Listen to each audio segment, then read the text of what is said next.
Ini kita akan berbicara mengenai ANC atau antenatal care. Mungkin Mitra Kota baru dengar apa sih ANC dan itu manfaatnya apa untuk ibu dan bayi, Dokter Heni, silakan. Ya baik, terima kasih. Jadi ANC itu sendiri adalah kepanjangan dari antenatal care atau istilah bahasa Indonesianya mungkin lebih mudah kontrolnya ibu hamil. Oke. Nah, kontrolnya ibu hamil itu berapa kali sih? Yang penting kan itu kan kenapa sih harus kontrol dan berapa kali sih harus kontrol? Dalam 9 bulan masa kandungan itu ya dok ya. Nah, pasti kan pertanyaannya apa, kenapa, berapa kali, bagaimana. Nah, kontrol sendiri itu dilakukan untuk pertama kali adalah untuk mengetahui kondisi kesehatan ibu dan janin. Baik. Kedua, untuk men-screening atau menyaring penyakit penyerta atau apakah ada calon komplikasi yang akan muncul di kemudian hari supaya kita bisa cegah lebih awal. Betul. Dan tentu saja untuk mengetahui perkembangan ibu dan bayinya supaya kita intinya bisa mendapatkan kehamilan, persalinan dan mendapatkan ibu yang sehat beserta bayi yang sehat sehingga kita bisa membantu mendapatkan keluarga yang sehat dan bahagia. Iya. Ya, jadi seawal mungkin memang kita harus segera begitu kita mengerti kita hamil, kita memang segera harus wajib sekali untuk memeriksakan kehamilan, wajib sekali. Berapa kali sehari, berapa kali sih harus kontrol. Pertama kali ibu tahu positif, atau nggak usah positif lah, ada gejalanya, kayak mungkin tidak semua pasien mual muntah ya, semua pasien mual muntah, pusing mungkin ya. Pusing kadang atau ada rasa nggak enak di perut atau menstruasinya telat mungkin atau ada lebih signifikan kalau ada mual muntah, silakan langsung kontrol. Nanti di situ kita akan bantu tes. Nah, begitu kita dapat hasil yang positif, kita akan langsung melakukan antenatal care itu dimulai dengan wawancara dulu. Kita wawancara ibunya mulai dari penyakit penyerta yang pernah ada atau tidak, penyakit keluarga ada atau tidak, riwayat sosialnya, riwayat menstruasi, riwayat lingkungannya, riwayat kehamilannya, riwayat KB, semua itu kita harus ketahui untuk menyaring kemungkinan adanya calon penyakit atau penyakit yang sudah ada supaya bisa dicegah atau dikontrol bila sudah ada. Lalu setelah wawancara kita langsung lanjutkan dengan pemeriksaan fisik tentunya. Kita periksa seyogyanya itu. Bila memungkinkan ada budget, mungkin kita begitu antenatal care pertama, bila tidak ada keluhan atau ada apapun, kita seyogyanya wajib pap smear ya, karena banyak sekali wanita di Indonesia yang belum pernah pap smear. Nah, akhirnya banyak sekali yang terlambat mengetahui adanya kelainan di bidang yang berhubungan dengan hasil pap smear tersebut. Nah, setelah itu kita periksa juga pasti USG yang paling dinanti-nanti seluruh ibu-ibu USG-nya. USG ya. Nah, begitu kita USG untuk ibu yang hamil kurang dari 3 bulan, ya. Kita melakukan USG dari vagina. Kenapa harus dari vagina? Supaya lebih jelas, karena kurang dari 3 bulan bayinya itu hanya berukuran beberapa senti saja. Jadi supaya bisa melihat lebih jelas, lebih akurat, kita USG dari vagina karena lebih dekat jaraknya dari vagina daripada dari perut. Apalagi bila ibunya maksudnya agak lebih sehat ukurannya, kita lebih sulit melihat secara akurat, bisa tapi lebih sulit, lebih akurat lebih dari vagina. Nanti dari vagina itu kita bisa lihat yang pertama, USG pertama kali kita harus lihat adalah kehamilannya di mana, di dalam atau di luar. Terus kalau di dalam berapa jumlah kehamilannya. Maksudnya di dalam atau di luar Di tuh? dalam rahim atau Oke, di luar karena rahim. ada di luar kandungan juga ya, atau Bisa. ectopic pregnancy. Ya. Terus berapa sih jumlah kehamilannya itu berapa? 1, 2, 3, 4 berapa? Apakah viable atau hidup? Apakah sudah ada denyut jantungnya? Ya. Apakah ada kelainan dari sumber makanannya, dari rumahnya, dari bayinya sendiri? Apakah ada yang sesuatu? Itu wajib kita lihat. Dan yang paling penting, ibu Indonesia banyak yang lupa menstruasinya kapan. Nah, jadi kita tebak-tebakannya sulit itu. Iya, hari hari pertama, hari terakhirnya sering lupa. Betul. Nah, akhirnya gunanya USG 3 bulan pertama itu adalah melihat HPL. Kenapa? Karena HPL atau hari perkiraan lahir yang dihitung dari menstruasi dibandingkan HPL yang dihitung dari USG yang dilakukan 3 bulan pertama. Itu bedanya menurut penelitian tuh hanya 3-5 hari. Jadi akurat sekali. Makanya itu penting sekali USG 3 bulan pertama itu penting sekali. Dan begitu didapatkan hasil HPL-nya itu, tolong ibu-ibu itu hafalkan dengan baik. Cuman 1 tanggal aja kok. Tapi kadang-kadang kan dok bisa ini ya. Enggak. HPL bisa Enggak bisa. Kalau HPL yang harus dihafalkan adalah HPL yang paling awal. Iya. Yang paling awal dari USG terawal yang pernah. USG pertama yang ada bayinya itu ada HPL. Di situ akan diukur HPL-nya. Itu yang dihafalkan. HPL selanjutnya tidak usah. Jadi dihafalkan. HPL ketika kita USG di 3 bulan pertama itu sangat akurat berarti sangat dok? akurat. Oh, jadi kalau misalnya kan biasanya ibu-ibu tuh ya dok ya, bisa ini nanti bisa maju atau mundur paling beberapa hari. Enggak bisa ya dok? Itu pasti pas. Pas 3-5 hari. Bedanya 3-5 hari aja. Oh iya. Kalau di trimester kedua atau bulan 4, 5, 6 itu malah malah itu kemungkinan melesetnya hingga 2 mingguan.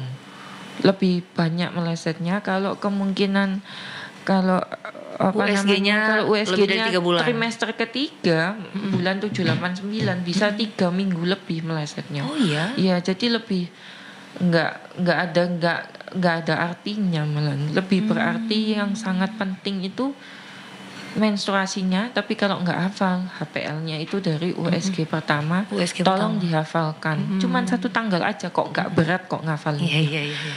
Nah, jadi intinya adalah antenatal care ini untuk untuk mengontrol masa kehamilan sampai dengan nanti hari perkiraan lahir ya dok ya. Nah, jadi yang dilakukan tadi adalah timbang berat badan, kemudian tekanan darah dan status gizi serta dan lain-lain ya dok. Nah, itu ada vitamin atau obat yang diberikan nggak? Tergantung situasi atau kondisi ibu hamil. Gini, nanti itu vitamin atau itu sebenarnya tidak wajib ya. Hanya memang karena makanan di Indonesia ini maaf ya, kadang itu ada kurang gizinya juga. Kadang kan kita makannya juga kurang sehat. Oleh sebab itu kita support. Apalagi kebanyakan wanita di Indonesia itu kurang zat besi. Akhirnya darahnya itu HB-nya rendah. HB ya, bukan tekanan darah, beda itu. Hemoglobinnya rendah. Jadi biasanya kita memang wajib kita support dengan penambah darah. Dan kita bisa berikan juga vitamin-vitamin multivitamin khusus ibu hamil. Itu aja sih, nggak perlu yang lainnya. Sebenarnya kalau makanannya bisa seimbang, cukup penambah darah aja sih. Bisa sih, tapi ya sulit ya di zaman sekarang. Nah, ini kan antenatal care ini bisa dilakukan kalau misalnya secara umum kan kalau ke dokter katanya itu agak lebih pricey gitu ya. Nah, gimana dok? Mahal nggak sih melakukan antenatal care? Antenatal care itu menurut standar WHO itu dilakukan itu minimal itu kan 4 kali ya. Selama masa minimal kehamilan. 4 kali. Trimester 1 yang 3 bulan pertama itu sekali aja. Yang trimester kedua itu sekali, disusul trimester ketiga itu 2 kali. Trimester ketiga yang agak sering kali, ya. Untuk melihat itu kan. Nah, untuk trimester kedua itu yang dilihat itu kan perkembangan bayinya plus untuk melihat kelainan anatomis organ tubuhnya yang bisa dilihat ya. Jadi kayak kelengkapan anggota tubuhnya, bukan fungsinya. Nah, setelah itu untuk trimester ketiga kita lihatnya lebih banyak lagi karena di situ kita menentukan pilihan persalinannya di situ. Yang kita lihat pertumbuhan bayinya besar enggak, kecil atau enggak. Jangan salah loh. Semakin kecil bayinya semakin tinggi resiko sesarnya loh. Nah, ini ada terus nanti dilihat juga ketubannya normal atau tidak, banyak atau sedikit, dan juga kita lihat posisi plasentanya tentu saja, dan juga kita juga bisa lihat nanti posisi bayinya kepala di bawah, kepala di atas, atau kepalanya kanan kiri, sungsang lintang atau posisi kepala. Dan juga kita bisa lihat apakah ada ada tumor-tumor yang menghalangi jalan lahirnya, atau ada hal-hal lain di luar bayinya dan di luar rahimnya yang bisa mempengaruhi kelahirannya. Nah, dari situ kita akan berdiskusi pilihannya itu seperti ini. Nah, yang patut diingat adalah yang kita utamakan adalah keselamatan ibu dan janin. Persalinan normal lebih baik, tapi yang lebih baik lagi adalah selamat ibu dan bayinya. Tidak ada artinya lahiran normal bila itu mengorbankan keselamatan ibu dan bayinya. Karena ada yang kekeh harus normal nih, sementara mungkin kondisinya ada kondisi-kondisi yang tidak bisa dilakukan normal ya dok ya. Jadi kadang kan ada yang harus gitu kan. Enggak harus. Yang harus itu harus selamat. Iya betul. Karena saya banyak lihat sekali di praktek-praktek saya itu sampai pasiennya itu sudah babak belur ya beserta bayinya gitu. Sampai udah babak belur banget gitu. Akhirnya ujung-ujungnya sesar juga. Iya. Tapi dalam kondisinya yang sangat udah menyedihkan. Betul, bayinya udah biru ya dok ya. Akhirnya komplikasinya meningkat berkali-kali lipat. Sedangkan bila mungkin kita bisa mengambil keputusan lebih awal, mungkin komplikasinya nggak banyak. Jadi ibunya bisa pulih lebih baik, bayinya juga mungkin tidak perlu masuk neonatal ICU atau bisa nggak perlu komplikasi lainnya. Jadi itulah pentingnya kita di situ diskusi. Kalau memang mau lahiran normal, selama tidak ada kontraindikasi, kita pasti bantu. Tapi bila memang tidak bisa, sudah enggak apa-apa. Nanti ketika bayinya lahir juga akan manggil ibunya ibu kok, bukan tante, bukan nenek. Ibu tetap dipanggil ibu. Iya, benar-benar. Nah dok, ini masalah yang paling umum selama masa kehamilan ditemukan ketika calon ibu melakukan antenatal care itu apa dok? Syaratnya? Masalah paling umum yang sering ditemui. Masalah paling umumnya itu, yang paling umum sih itu ya mungkin keluhannya yang paling banyak sih itu sih nyeri atau perdarahan atau ngeflek atau keputihan gitu ya. Itu sih nanti kita bisa cek ya penyebabnya apa saja. Keputihan memang pada wanita hamil karena pengaruh hormon, cairan vagina lebih banyak. Selama itu masih cairan normal, tidak apa-apa. Kalau perdarahan kita carilah penyebabnya apa. Apakah ada penyebabnya itu karena memang mau gugur atau mau melahirkan, atau memang ada penyebab lainnya kayak polip atau ada penyebab lainnya, kita atasi sesuai penyebabnya. Kalau mual muntah kalau mual muntah kita mungkin bisa bantu dengan kita ibu-ibu bisa sering makan sedikit porsinya sedikit tapi lebih sering, jadi setiap jam gitu. Apapun yang ibu suka, es krim itu nyaman sekali diminum, meredakan mual muntah itu. Atau ice chips, potongan es kecil-kecil itu dikunyah aja, itu bisa mendinginkan lambungnya biar mengurangi mual muntahnya gitu. Jadi lebih tidak apa-apa kok ibu-ibu hamil makan es. Iya. Nah, kita masuk ke mitos atau fakta nih dokter ya. Salah satunya tadi adalah es katanya bisa bikin janinnya gede gitu kan. Nah terus kemudian juga ada yang bilang bahwa ibu hamil nggak boleh olahraga karena bisa membahayakan janin, benar dok? Jadi gini, untuk ibu hamil itu malah tidak disarankan untuk hanya duduk diam Mager tidur, gitu ya, mageran. Tapi bukan berarti juga kamu harus jadi atlet, enggak Iya, gitu benar-benar. juga konsepnya enggak. Bergeraklah sewajarnya mungkin. Dimana tiap pagi jalan pagi 5 menit, 10 menit itu sudah normal. Terus kalau nggak boleh berolahraga boleh, apalagi yang nggak boleh itu gini. Kalau ibunya tidak pernah olahraga sebelumnya, tidak pernah fitness, tidak pernah angkat berat, terus tiba-tiba hamil karena maaf ya pengaruh Instagram, TikTok, tiba-tiba pingin angkat berat, tiba-tiba pingin macem-macem gitu ya, yang aneh-aneh gitu ya. Suka ada apa sih informasi-informasi menyesatkan. Terus setelah itu tiba-tiba pingin begitu, jangan. Badan Anda tidak terbiasa untuk melakukan hal tersebut. Jadi jangan dilakukan, cukup jalan pagi aja. Benar. Tapi bila Anda memang sudah biasa fitness, nge-gym, maraton jarak jauh gitu ya, yang berat-berat, gak apa-apa, teruskan aja, dikurangi aja angkat beratnya itu, bebannya dikurangi, lebih ringan tentu saja.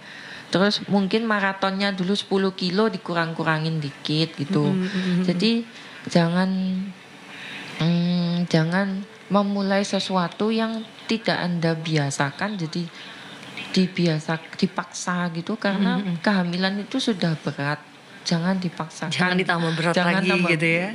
Boleh olahraga, boleh sewajarnya saja. Memang diwajibkan olahraga, apalagi ketika sudah 9 bulan, bila ingin lahiran normal, banyak jalan pagi, banyak jalannya. Ya. Nah kemudian mitos lainnya adalah kalau misalnya perut ibu hamil kecil, itu berarti bayinya kecil juga, benar nggak dok? Enggak. Jadi besar kecilnya itu tergantung ibunya. Kadang itu gini, yang mempengaruhi itu kekuatan dinding ototnya, otot perutnya. Kadang kalau otot perutnya itu bagus, terutama yang rajin berolahraga, nggak akan terlalu terlihat karena tertahan ototnya itu. Lain lagi kalau ibunya tidak pernah olahraga, ototnya itu tidak terlatih, pasti akan lebih cepat terlihatnya. Nah, atau ibunya itu maaf ya, lebih ukurannya lebih sehat lah, lebih cabi, itu nanti akan itu lebih terlihat lebih besar karena ketebalan lemaknya berbeda. Tapi justru ibunya semakin besar, biasanya bayinya semakin kecil. Itu semakin ibunya besar. Seperti pasien saya dulu 150 kilo plus, bayinya cuma 2,5 kilo. Oh iya dok? Iya, ada jadi juga. Jadi apa yang gede itu dok?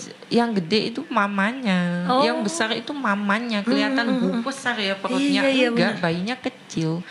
Jadi, ada ya dok kayak gitu ya? Jadi ada juga yang ibunya ukurannya normal, tapi bayinya itu 3-4 kilo besar gitu ya. Jadi tergantung ibunya dan tergantung kekuatan otot rahimnya dan otot perutnya dan juga ketebalan lemaknya. Jadi tidak bisa dihakimi kecil, besar, tidak bisa. Hanya yang bisa menghakimi hanya di USG dilihat. Ya, itu terlihat kilo, berapa berat bayi ya? Estimasinya terlihat. Baik, kita ke satu pertanyaan dari Ibu Darda, ini via YouTube, TikTok kita ya. Nah, selamat siang dokter, ini dengan Ibu Darda mau tanya, kalau kita ada miom sekitar 5 cm, mungkin nggak sih untuk meneruskan kehamilan? Silakan dokter. Miomnya di mana? Miom tidak dijelaskan, tapi ada miom 5 cm. Gini, miom itu tidak mempengaruhi kehamilan ya. Jadi walaupun dengan miom, selama bayinya itu di dalam rahim, nempel dengan benar di dalam rahim dan bertumbuh dengan baik, tidak ada efek-efeknya kecuali miomnya itu menekan bayinya, menekan ke dalam. Iya. Tapi tergantung posisinya atau dia itu posisinya di jalan lahir. Nah, jadi selama ada bayinya bertumbuh, berkembang sehat, bertambah berat badan, ketuban normal, ari-arinya normal, semuanya baik, walaupun ada miom sebanyak apapun, enggak apa-apa, teruskan aja kehamilannya, teruskan aja, enggak apa-apa, teruskan aja. Pernah ada pasien yang miomnya itu sampai menurut USG itu belasan ya, Oh ya, belasan, 15 banyak lebih loh, Dok. yang bisa terhitung ya, yang bisa terhitung, belum yang nggak bisa terhitung ya.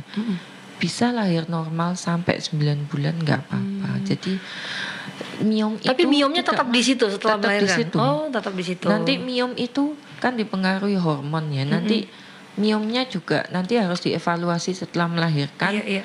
Apakah tambah besar atau tambah kecil, tapi selama dia tidak mengganggu bayinya, tidak mengganggu jalan lahir, tidak mengganggu apapun, teruskan aja kehamilannya. Iya. Nah, setelah melahirkan baru miomnya diatasi ya, Dok, ya. Dilihat dulu ukurannya, kalau memang mengganggu baru diatasi, kalau enggak, kalau memang cuman kecil-kecil sih udahlah, nggak usah terlalu dicemaskan gitu, diobservasi aja tiap tahun. Kita kembali ke Dokter Henny ya. Jadi Dok, banyak sekali ternyata mitos-mitos tentang kehamilan yang sebenarnya ini menyesatkan, apalagi sumbernya juga enggak jelas ya, Dokter. Nah, jadi mungkin siang ini kita bisa patahkan mitos-mitos yang berkembang seperti makan nanas katanya itu bisa menggugurkan kehamilan. Benar nggak sih, Dok? Ya. Jadi ini mungkin salah satu wadahnya ya untuk meluruskan mitos-mitos tersebut. Jadi tidak benar ya ada buah-buahan ataupun sayuran ataupun makanan yang dapat membuat keguguran, itu tidak betul.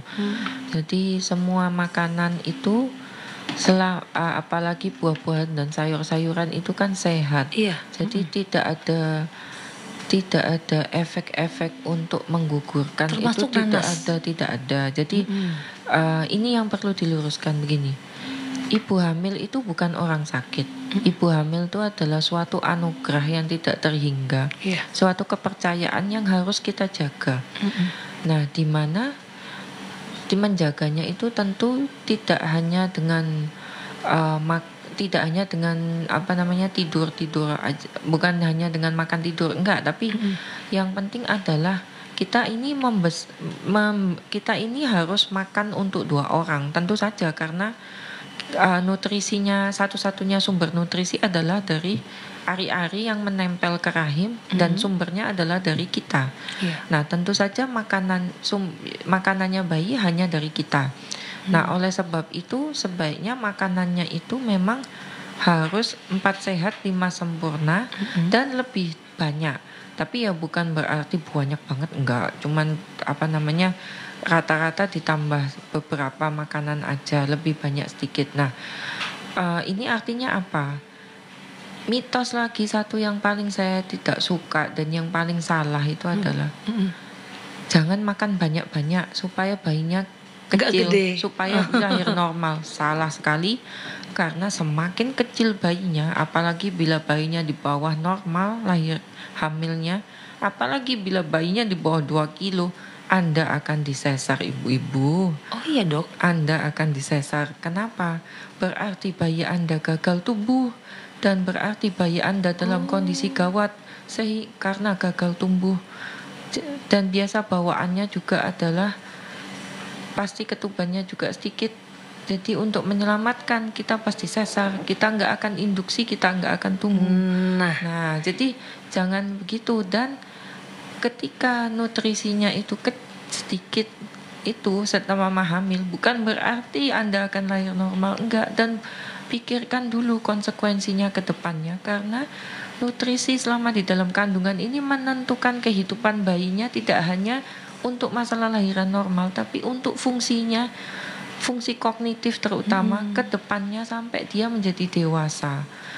Dalam arti bila ibunya menekan nutrisinya hanya demi semata-mata lahiran normal, sedangkan bayinya butuh tapi tidak diberikan, nanti bagaimana perkembangan bayinya secara kognitif, dan nanti itu bayinya ke depannya akan lebih kecil daripada teman-temannya.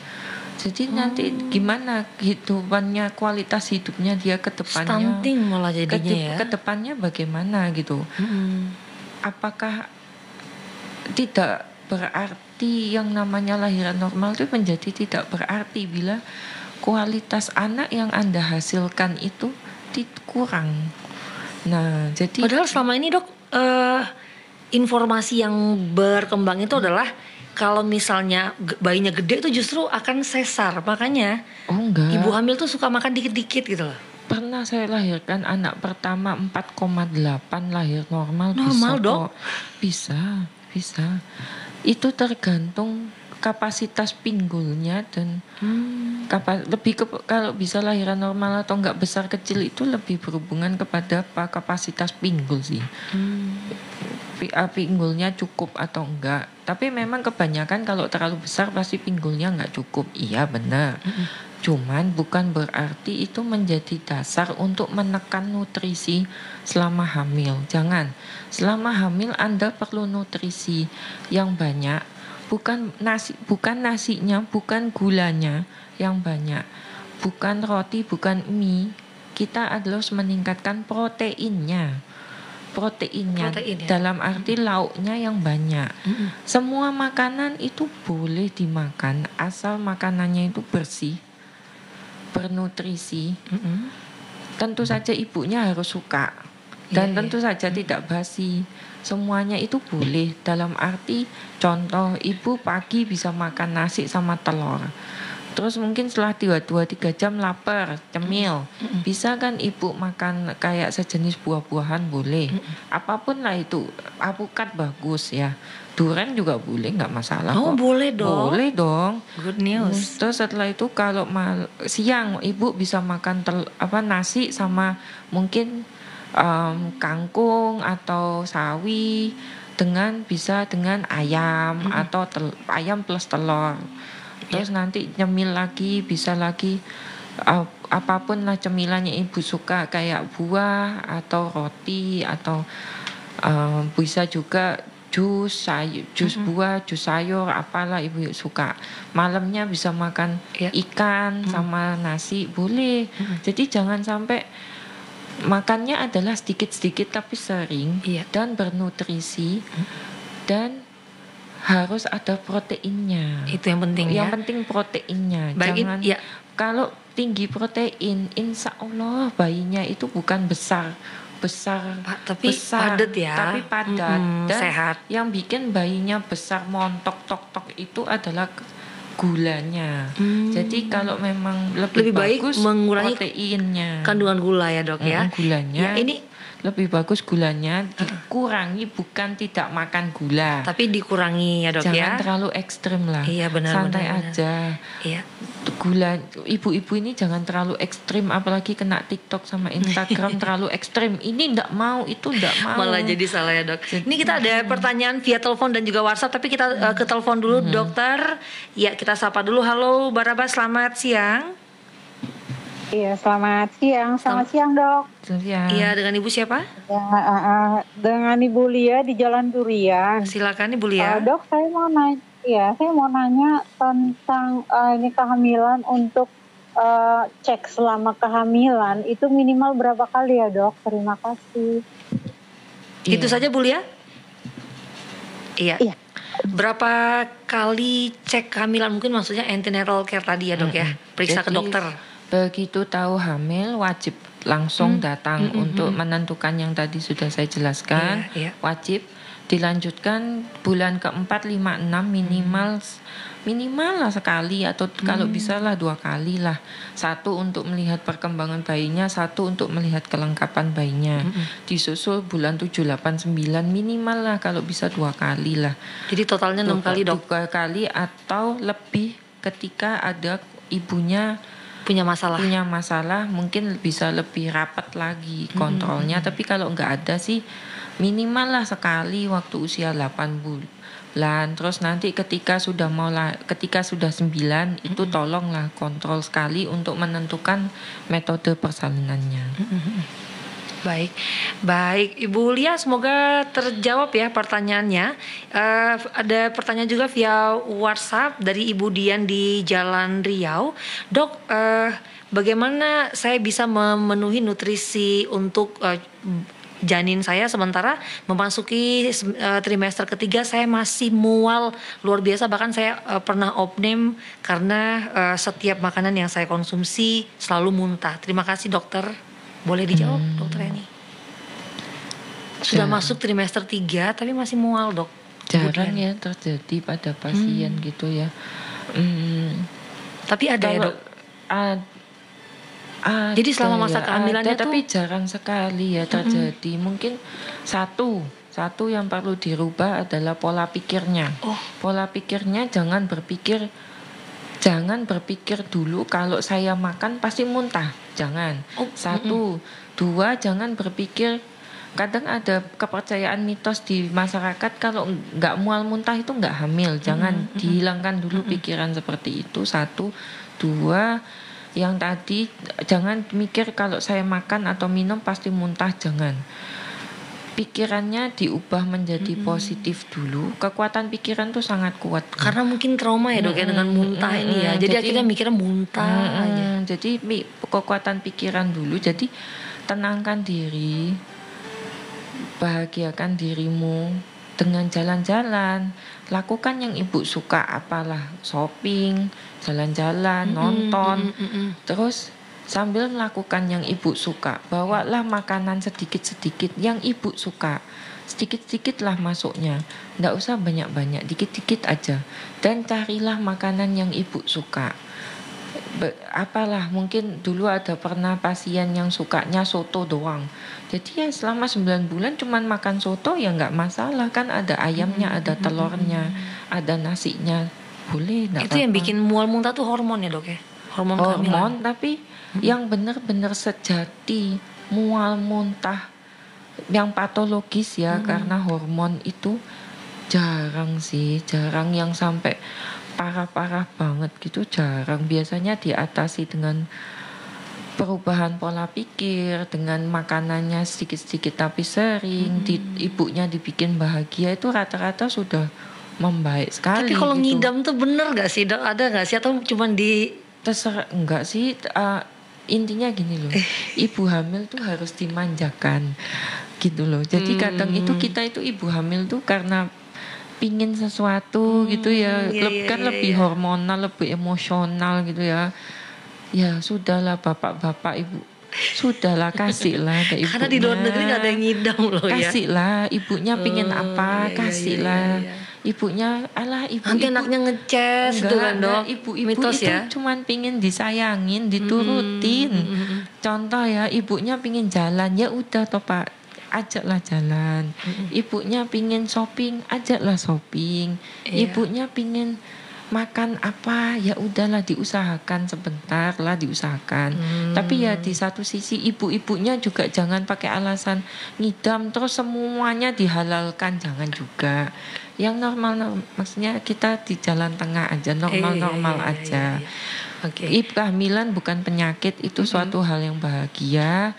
Pingin apa dikomunikasikan yang baik ke suaminya. Suaminya juga agak-agak ngalah selama masih dalam batas logika kewajaran, diusahakan. Tapi ibu-ibunya juga jangan keterlaluan juga, jangan sampai dimanfaatkan bagaimana gitu, nggak usah. Jangan biasa. Tengah malam tiba-tiba minta sesuatu yang mustahil. Jangan dok, yang terlalu mustahil, aneh-aneh gitu dengan alasan ngidam gitu, kasihan juga bapaknya ya. Iya benar-benar. Nah kita ke pertanyaan lagi via WhatsApp. Selamat siang untuk Ibu Yanti di Panam.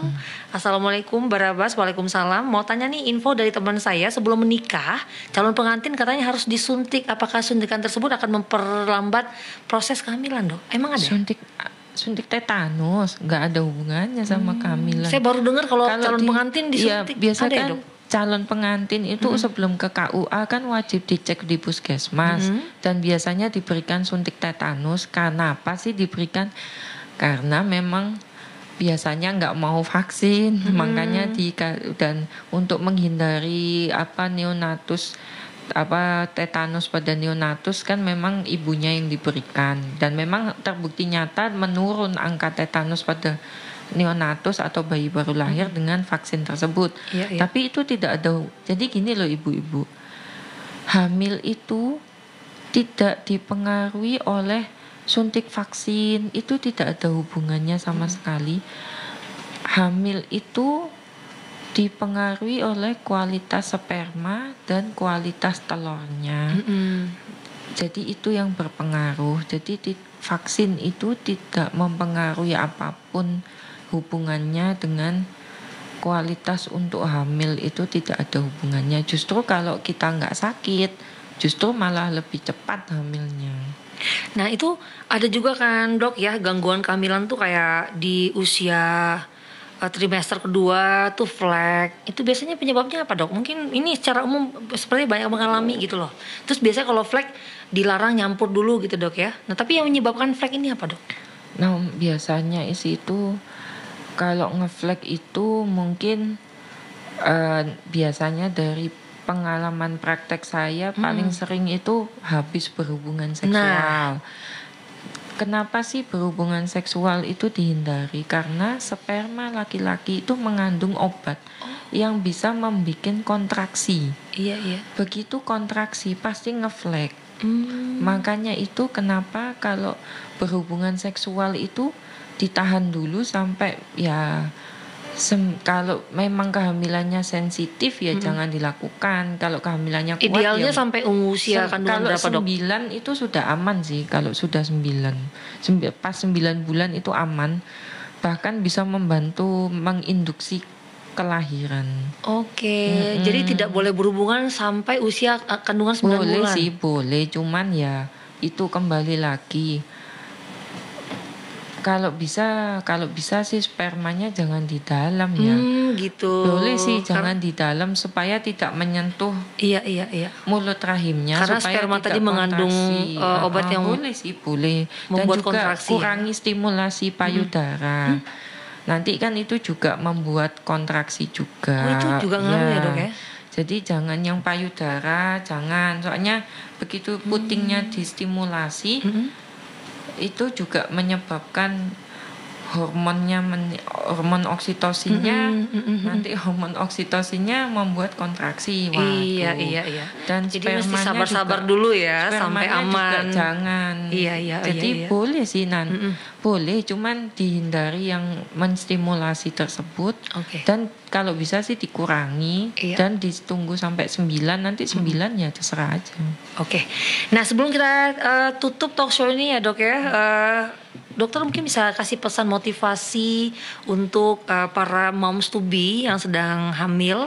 Apa-apa saja sih yang harus dijaga dan dihindari dok, silakan. Yang dijaga dan dihindari mungkin kalau di Pekanbaru ini banyak sekali ibu hamil yang KLL, kecelakaan lalu lintas. Ini kita per daerah aja ya, khusus untuk daerah Pekanbaru saya lihat nih, waduh, naik sepeda motornya kayak nyawanya 9 ya. Nah, dan saya lihat selama di awal bros itu banyak sekali ibu-ibu yang KLL, kasihan, kecelakaan gitu. Bapaknya sih baik-baik aja, sehat walafiat. Nyetir sendiri apa diboncengin dong? Dibonceng rata-rata. Bapaknya sih sehat, ibunya yang babak belur ya? Babak belur, patah tulang lah, keguguran lah, pendarahan lah, macem-macem lah. Kasihan. Kalau memang di Pekanbaru memang harus gayanya kayak nyawanya 9, ya sudah terserah Anda. Tapi janganlah dibawa ibu hamilnya. Iya benar. Banyaklah di rumah. Khusus Pekanbaru saya lihat kok kayak gitu ya. Jadi kalau memang harus begitu gayanya naik sepeda motor, terserah. Tapi banyak ya dok ya, pasien yang KLL itu banyak ya di awal bros ya. Jadi ya terserah Anda gitu. Tapi kalau memang harus begitu ya sudah, ibu hamilnya di rumah aja sudah. Iya. Menghindari KLL-nya, menghindari komplikasinya. 1, 2, tentu saja jangan lakukan hal-hal berbahaya yang bisa mengancam kehamilannya. Tentu saja apapun lah itu yang bisa mengancam, seperti apa namanya kayak olahraga ekstrim yang ekstrim loh ya, yang ekstrim. Pokoknya kalau atlet hamil banget jangan gitu. tiba-tiba jadi atlet lah. Jangan tiba-tiba jadi atlet kalau Anda kecuali bukan memang atlet. sebelumnya udah atlet gitu ya. Terus janganlah melakukan hal-hal yang beresiko gitu, jangan. Itu aja sih. Tapi intinya adalah nikmatilah kehamilan Anda selama 9 bulan dengan sangat maksimal. Dinikmati, dirasakan betapa bahagianya megang perut. Lihat, waduh setiap hari bertambah besar, bayinya gerak, bahagia gitu. Jadi dinikmati, makan yang enak, minum yang enak, jalan-jalan yang bahagia, shopping bareng bayi bahagia. Jadi itu akan membuat kehamilannya lebih lancar dengan ibunya bahagia, luar dalam bayinya juga bahagia, kehamilannya juga lancar.